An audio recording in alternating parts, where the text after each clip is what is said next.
Parlem de televisió i de llengua? Doncs molt clar. No hi ha cap altres mitjans públics que inciten amb més eficàcia a l'ús de la llengua dins d'una societat que els mitjans audiovisuals i, en primer lloc, per descomptat, les televisions.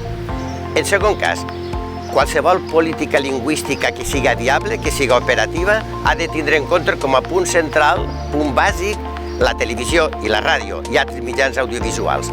I finalment, si arribem a la constatació que hem estat incapaços de reestructurar totes les televisions, les del Principat, les de les Illes i les del País Valencià, tant a punt com Catalunya Ràdio, tant televisions i ràdio, naturalment, si arribem a la conclusió que hem estat incapaços de vertebrar-les, això vol dir que el règim autonòmic és una autèntica broma.